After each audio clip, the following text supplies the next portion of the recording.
Bonjour à tous et bienvenue pour cette review du chapitre 1076 intitulé Vieille Amie. Nous vivons actuellement une période absolument légendaire et qui s'apprête à marquer l'histoire de l'œuvre. L'ère de la piraterie est en marche et les combats se dessinent peu à peu dans cette bataille décisive. La présence d'un trade sur Egg se confirme tandis qu'un retour inattendu frappe ce chapitre. Shanks le Roux, l'homme qui à chacune de ses apparitions fait trembler les mers. Il est bel et bien là et s'apprête à faire face à celui qui a fait tomber la grande Yonko Big Mom, Eustace Kid, bien déterminé à se venger de sa précédente défaite. Ces deux monstres de puissance sont sur le point de s'affronter sur la terre des géants d'Elbaf et qui marquent le retour de Dori et Brogy. En bref, un chapitre épique qui méritait tout naturellement une review. Alors si vous souhaitez me soutenir, vous savez quoi faire, un petit like à cette vidéo, la partager au maximum et surtout vous abonner pour atteindre les 100 000 Muginina sur la chaîne. Vous êtes de plus en plus réactifs dans les dernières vidéos à chaque fois que je vous le demande, alors un immense merci pour ça. Et à présent, commençons l'analyse de ce chapitre d'exception.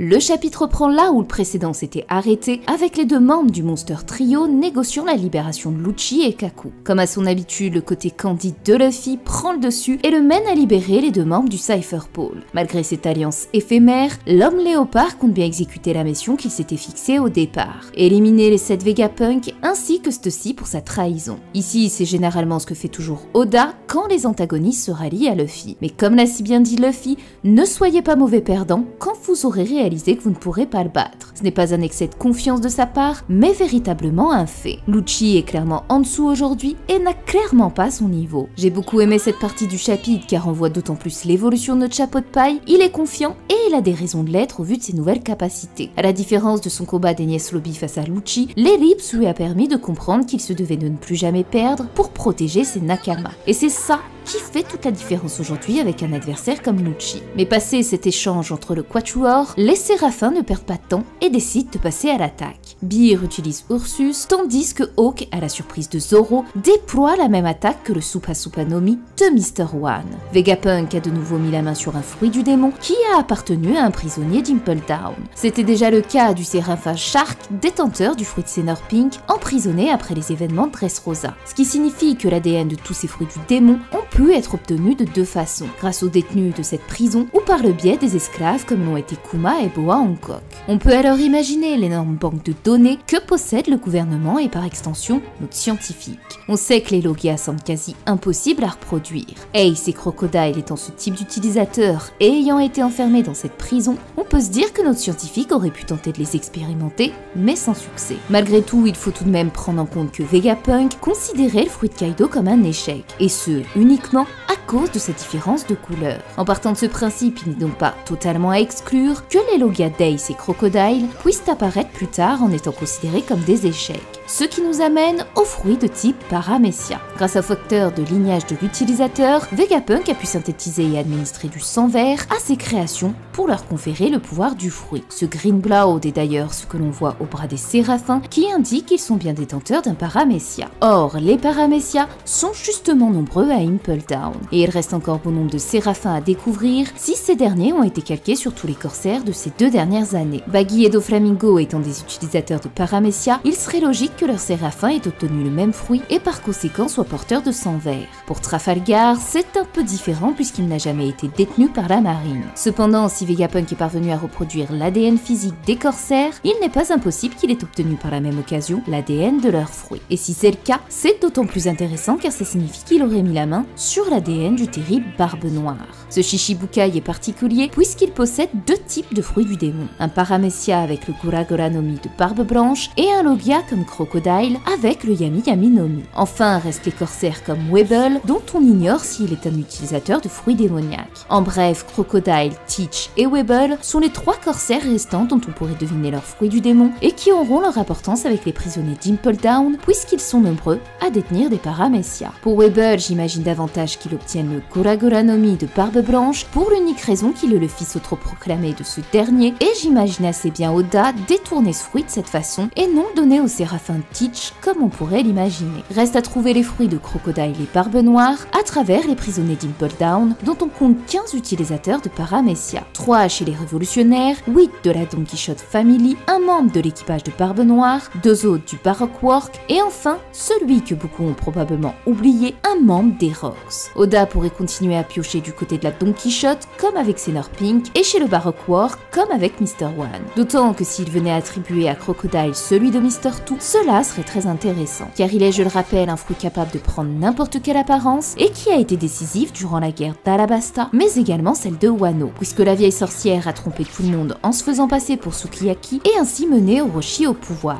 Et ça, c'est un élément des plus déterminants dans l'intrigue du trait d'Egghead, car il pourrait emprunter n'importe quelle apparence et ainsi tromper quiconque. Mais je préfère tout de même ma seconde hypothèse, celle où Oda déciderait de donner des Paramecia qui n'appartiennent pas à ces deux groupes. Le Séraphin de Crocodile obtiendrait ainsi le fruit du révolutionnaire Ivankov. Ces deux personnages ayant un lourd passif ont mené de nombreuses personnes à se questionner sur la féminité de Crocodile. Voir apparaître son Séraphin sous sa forme féminine, comme l'avait par le passé dessiné Oda, serait alors très intéressant. Concernant le Paramecia du Séraphin de Teach, même si j'ai pensé à celui de Sanjuan Wolf, j'opterais davantage pour l'ancien membre des Rocks, Shiki, et son fruit du Fua Nomi. Je vous laisse donc maintenant me proposer vos idées en commentaire concernant les fruits du démon que pourraient obtenir les séraphins de ces 3 ex-Shichibukai. En tout cas, à présent qu'Oda a introduit le concept de clone détenteur de fruits du démon, je me suis posé la question si finalement Vegapunk ne parviendrait pas dans un futur à recréer une armée de Mugiwara détenteurs des fruits du démon que leur avait attribué Oda lors d'un SBS. Zoro aurait alors celui de Kaido pour son sabre, ou encore Franky avec celui de Baby Five. C'est une idée un peu folle, mais qui sait, après tout, Vegapunk a créé les Mads, ces hommes appelés les scientifiques fous. On quitte à présent Luffy et Zoro pour en apprendre plus sur la disparition de Vegapunk. Au cœur du laboratoire, on retrouve enfermés dans une pièce secrète plusieurs membres du Cypher Pole. Voilà 2 mois qui sont détenus dans cette forteresse sans qu'ils ne sachent pourquoi. Après avoir été attaqués par les monstres marins armés, ils ont été ramenés sur l'île ainsi que tous les agents qui enquêtaient sur leur disparition. Une information qui nous avait été donnée par Lucci au chapitre 1068 qui indiquait que tous les navires du gouvernement qui ont visité Egghead n'avaient pas réussi à revenir de leur voyage. Si ces agents ont soupçonné que Vegapunk en était à l'origine, ils se trompaient puisque ce dernier se trouve aujourd'hui à leur côté, ignorant toute cette affaire. Cet événement permet donc de mettre en évidence 2 choses. La première, le possible emprisonnement de Luffy et de Lucci. Goji avait d'ailleurs émis cette hypothèse dans sa review du chapitre 1075 que je vous conseille de voir ou revoir. Aujourd'hui, avec la capture de Vegapunk, Luffy et Lucci pourraient parfaitement se voir enfermés dans cette même prison et peut-être même y retrouver Caribou sans le vouloir. Enfin, la seconde concerne les informations obtenues par le gouvernement. Depuis le début de cette histoire, Vegapunk ne comprend pas comment la grande instance de ce monde a pu être informée de ses recherches sur les poneglyphes et l'énergie de l'ancien royaume. Bon, j'avoue, quand j'ai repensé à Shaka qui balançait une partie de son savoir sur l'ancien royaume au Mugiwara, j'ai envie de dire s'il fait ça avec le premier venu, faut pas trop s'étonner. Mais on va quand même partir du principe que ces informations auraient fuité par le biais d'un traître sur Egghead. Et je sais que vous êtes nombreux à penser qu'il s'agirait d'un satellite de Vegapunk. En effet, tout porte à croire qu'il s'agit de l'un d'eux, et plus particulièrement d'Edison et Shaka. Pourtant, ce n'est pas ce que je crois. Si on retrace la chronologie des événements, on remarque plusieurs choses. La première, innocente d'ores et déjà Lilith. Dès l'ouverture de l'arc, elle mentionne qu'elle a commis une erreur de programmation car elle n'avait donné que 3 missions au Mecha Shark. Pourtant, il a exécuté l'ordre d'engloutir les navires. Tandis que dans ce chapitre, on apprend justement que les membres du Cypher Pole ont été attaqués par les monstres mécaniques. D'ores et déjà, le traître a pris le contrôle de ces machines, dont seuls les Vegapunk en étaient les commandants. La seconde concerne la désactivation du dôme frontier qui permettait de bloquer les ennemis en tirant un laser dès qu'ils le franchissaient. Pourtant, après que Vegapunk ait demandé l'aide supposée de Stussy, le dôme frontier s'est désactivé, laissant libre champ au Cypher Pole d'entrer. À ce moment précis, Shaka, Vegapunk, Edison et Lilith ne pouvaient pas prendre le contrôle des machines. D'autant que pour cela, il fallait se rendre dans la salle des contrôles où Pythagore précise qu'il n'y avait personne. La troisième est la présence des séraphins qui ont remonté le dôme sans que le Cypher Pole ne leur en ait donné l'ordre. Selon Shaka, les séraphins sont dotés d'une personnalité qui leur permet de prendre certaines décisions selon les circonstances. Or, je pense au contraire qu'ici, il s'agissait bien d'un ordre donné par le traître. Vient alors la 4e scène. Lorsqu'Edison stoppe les séraphins et annule les ordres donnés par Lucci, un événement se produit au même instant. La disparition de Vegapunk. Le traître était donc en action à à ce moment précis. C'est pourquoi Edison, pour moi, est également à exclure. Ce qui nous mène aux dernières scènes qui s'entremêlent les unes aux autres. À présent, tous réunis à la tour de contrôle, Shaka remarque que certains des Nenouchi sont inactifs, tandis qu'une perte de contrôle du dôme frontier empêche quiconque d'en sortir. Pythagore part à la recherche de Vegapunk et se fait attaquer. Shaka perçoit via l'escargophone une silhouette humaine avant que toutes les transmissions soient coupées. Pythagore indique alors que ça n'aurait pas dû se produire, il n'arrive pas à comprendre et explique qu'il s'agit certainement d'un défaut de conception de leur part. Or quand York va pour se faire attaqué par Snake, Pythagore semblait déjà au courant que les séraphins n'obéissaient plus aux ordres des Vegapunk. De ce fait, on peut imaginer que la personne l'ayant attaqué était bien un autre séraphin. Mais alors, qui est ce fameux traître qui enfermait tout ce beau monde à l'intérieur du dôme, tout en les empêchant d'avoir la vision sur ce qui est en train de se produire? Cette personne souhaite à la fois éliminer les unités du gouvernement et à la fois les Vegapunk, tandis que le scientifique se questionne sur comment le gouvernement a pu être mis au courant de ces découvertes. Or Shaka précise bien ici que si son ordre n'a pas fonctionné, alors il ne pourrait s'agir que d'un satellite ou Vegapunk lui-même, puisque comme on l'a vu avec Stussy, si quelqu'un possède la même autorité, elle ne peut l'annuler. Alors, qui est donc ce traître invisible? J'ai tourné dans tous les sens les divers indices, et finalement, je me suis rappelé d'une chose, ma théorie sur l'AI-virus. Dans cette vidéo, je vous expliquais que le gouvernement aurait mis au point une machine capable de contrôler votre esprit et qu'il s'agirait du pouvoir du trésor de Marie-Joise. En basant sur l'idée de l'AI-virus, le traître ne serait alors ni le vrai Vegapunk, ni ses satellites, mais bel et bien Punk Record, l'île d'Egghead elle-même. En effet, Egghead n'est pas un simple pays de la science. À son sommet, un gigantesque œuf contient une chambre renfermant le cerveau du génie scientifique. Ce qui signifie que Punk Record a le contrôle total de l'île, le dôme frontier, les caméras de surveillance et les séraphins à qui il peut donner un ordre n'importe où il se trouve. Reste tout de même à comprendre pourquoi cette machine a décidé de se retourner contre son créateur. C'est ma théorie sur l'AI-virus qui m'a donné cette idée. Et comme son nom l'indique, il s'agit bien d'un virus, ce qui signifie qu'une personne est bien à l'origine de ce plan. Ici, j'ai alors pensé à deux personnes. La première risque de vous surprendre, car il s'agit d'un des personnages les plus badass et énigmatiques de l'œuvre, Roddy Chebec. Mais pour expliquer comment et pourquoi, il va falloir patienter encore un peu, car une vidéo à ce sujet est en préparation. Elle sortira probablement mardi prochain et vous dévoilera le plan secret de cet homme de l'ombre et qui va mener à la plus grande guerre que One Piece ait connue. La seconde personne qui serait à l'origine du piratage de Punk Record ne serait nul autre que le gouvernement mondial. À défaut de faire la guerre aux pirates des mers, ils seraient devenus des pirates informatiques, qui expliquerait comment le gouvernement a été informé des recherches que menait Vegapunk sur l'ancien royaume, puisque Punk Record stocke toutes les données et connaissances du scientifique.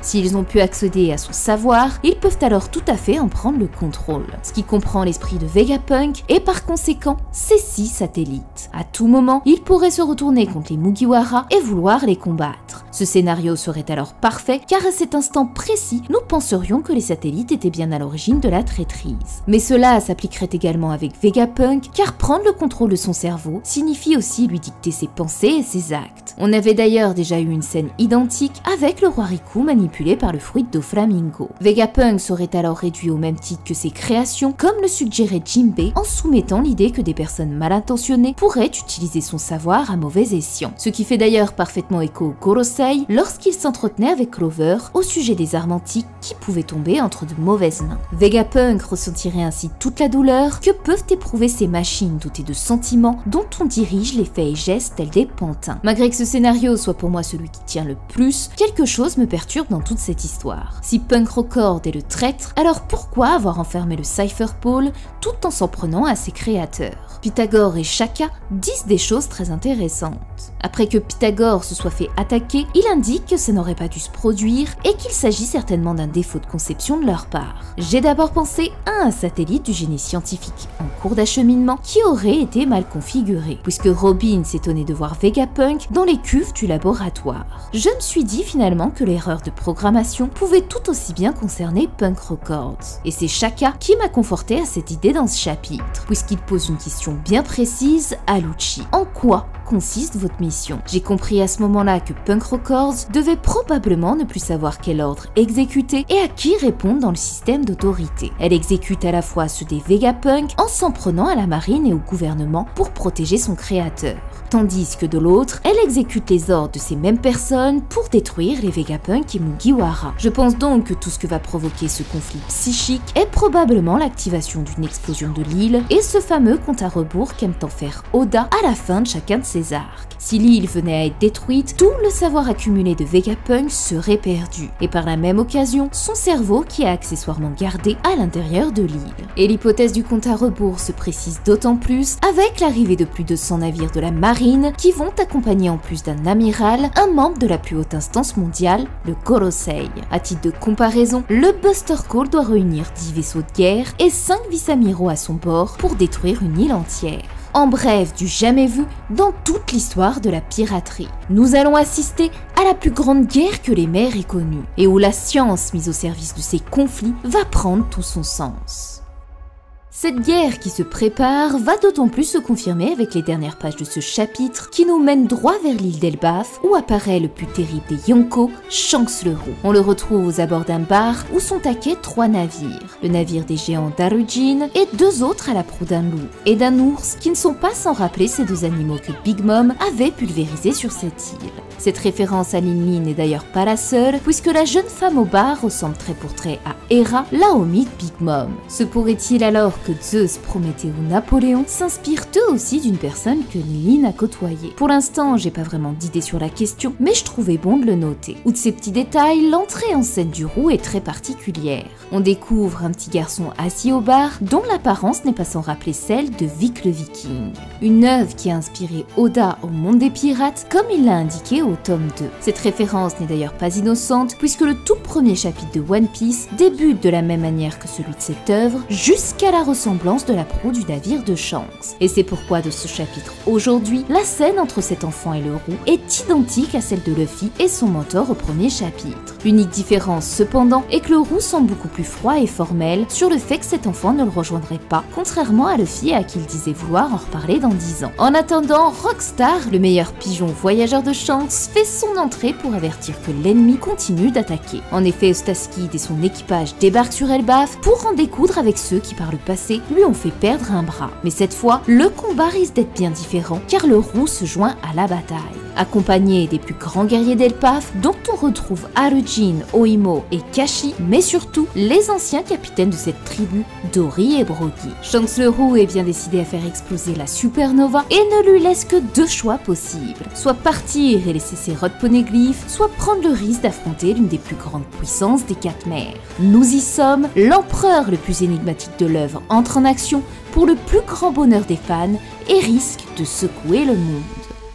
Après seulement 22 chapitres, c'est la première fois que l'on retrouve ce personnage aussi rapidement. Les événements tenus à la rêverie et la guerre de Wano Kuni ont mené le Roux à se déplacer jusque sur Elbaf. Pourtant, lorsqu'il avait joué au taxi pour Marco, son but était bien de retrouver Bartolomeo. Alors que fait-il sur l'île des géants? Tout d'abord, ce chapitre marque le retour des grands Dory et Brogy, avec un petit détail notable, leurs armes qui ont retrouvé leur solidité d'antan. Shanks précise d'ailleurs qu'ils sont de vieux amis qu'il pensait morts. Cette phrase m'a fait un peu peur car ça signifie que le Roux a bel et bien rencontré par le passé ces 2 hommes. Mais souvenez-vous, Dory et Brogy disaient que parmi tout ce qui existe, seul le serpent rouge sang est parvenu à résister aux lames des géants. Et là, je me suis demandé si finalement je me serais pas planté et qu'il pourrait s'agir du Roux. Après tout, on ignore tout de cet homme et de ses capacités. J'ai pas encore vraiment étudié le sujet, mais je tenais tout de même à noter cette idée et peut-être la développer plus tard si je trouve des indices probants. Concernant à présent le retour d'Oimo et Kashi, on savait depuis l'ellipse grâce au pont du monde qu'ils étaient rentrés au pays après avoir aidé à la reconstruction de Water 7.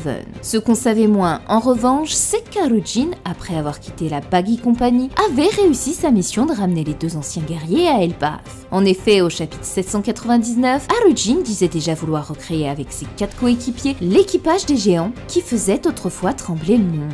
Ces guerriers des mers légendaires avaient pour co-capitaine Dory et Brogy et se composaient des géants qu'a libéré Mother de l'exécution et qui pourrait compter par ailleurs Morley le révolutionnaire qui avait été emprisonné à Impel Down il y a 100 ans, soit précisément au moment où Dory et Brogy ont débuté leur affrontement sur Little Garden.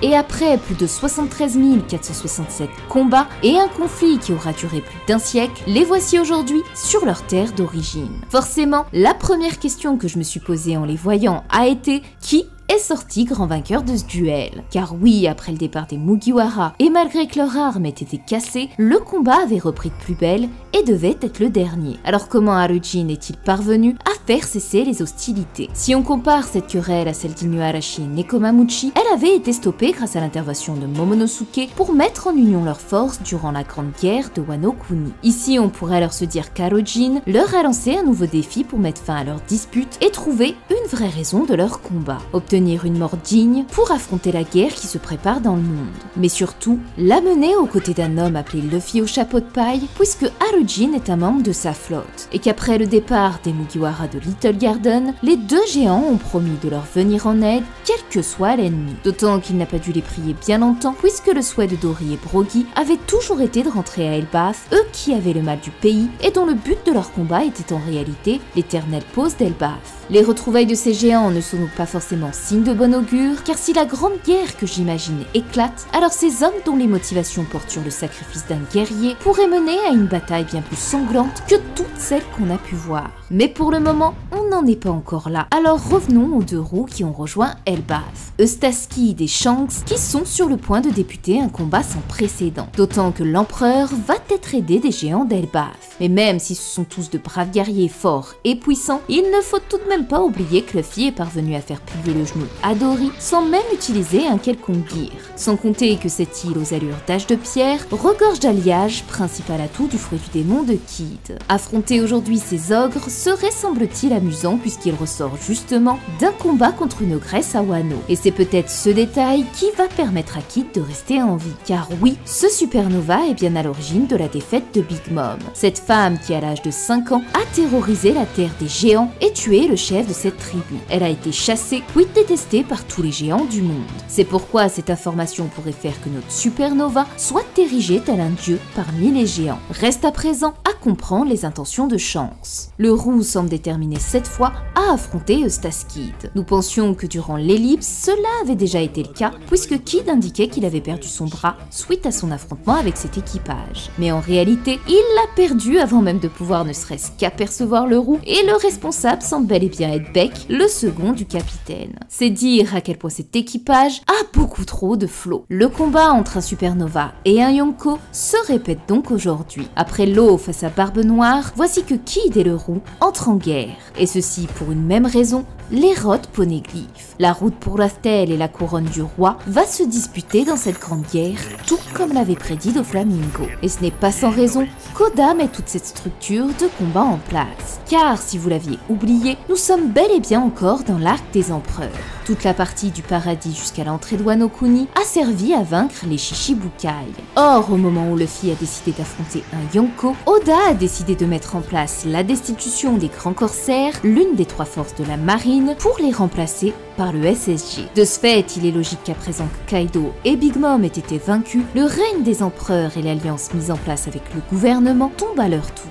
Et c'est pourquoi toute l'intrigue de la rêverie, en passant par les supernovas jusque sur Egghead, n'est liée qu'à une unique chose, destituer le règne des empereurs et faire place à la nouvelle génération. Les 3 forces alliées de Wano qui ont fait sombrer l'homme sans bête et la reine de Whole Cake Island étaient celles de Kid, Law et Luffy. Aujourd'hui, 2 d'entre eux se retrouvent confrontés à un Yonko. Kid pour Shanks sur Elbaf, qui avait justement un passif avant l'ellipse, tout comme Law qui se retrouve face à Barbe Noire, cet ennemi affronté durant l'événement de Port Rocky. Or, si 2 membres du trio de Supernova de Wano affrontent aujourd'hui 2 Yonko, se pourrait-il qu'il en soit de même pour Luffy? C'est en tout cas ce qu'on s'est dit avec Goji, car malgré qu'il soit de facto un empereur, il pourrait tout à fait se confronter au dernier membre du Quatuor, Baggy, le clown aux 1000 pièces. D'autant qu'avant l'ellipse, c'est bien lui qui se tenait aux côtés de Luffy durant son évasion d'Impel Down et la guerre de Marineford. Sans compter qu'aujourd'hui Baggy est le capitaine de la Cross Guild, cette confrérie qui a pour seule et unique mission de chasser la marine.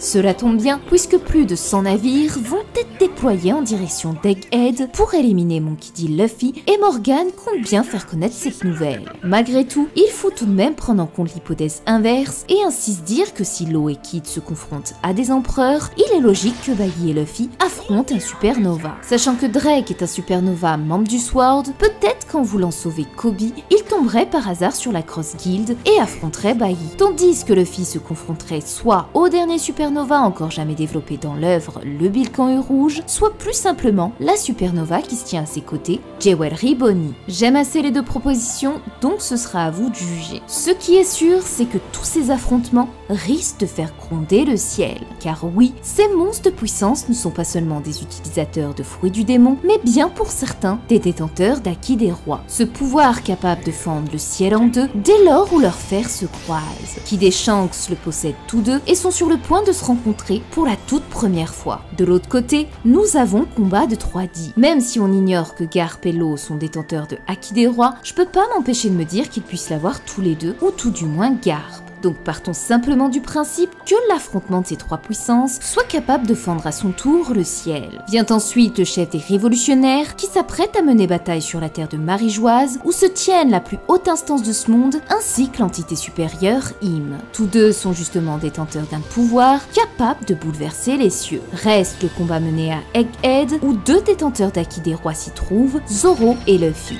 faisant face aux humains les plus puissants du monde, d'un potentiel traître de l'amiral Kizaru accompagné de 100 vaisseaux de guerre et bien sûr Saturne, l'un des 5 étoiles. Law ne plaisantait donc pas quand il disait qu'il avait pris la route la plus sûre. Tous ces combats menés parallèlement pourraient littéralement fissurer le ciel entier et mener à la plus grande révélation depuis l'île des hommes poissons, l'éveil d'Uranus, le dieu des cieux. Si le Haki des rois se déchaîne, il n'y aurait alors pas meilleur moment pour nous dévoiler le pouvoir de cette arme antique. S'abattrait alors la colère du dieu du ciel sur terre et l'apocalypse à l'image du Ragnarok que nous vendait Oda après Wano prendrait vie. Nous y sommes enfin et je ne peux que vous dire une chose, c'est que je frissonne à l'idée des prochains chapitres. Et voilà, c'est à présent la fin de cette review. Elle a été très longue, c'était beaucoup de travail, donc je vous remercie infiniment de l'avoir suivie. Si elle vous a plu, n'hésitez pas à laisser votre petit like et surtout votre petit cœur en commentaire qui me permet de savoir que vous me soutenez. On se dit à la semaine prochaine pour ma vidéo sur la fin d'Egghead et le secret sur l'équipage des Rogues. On se quitte donc sur ça et en attendant, comme toujours, prenez bien soin de vous.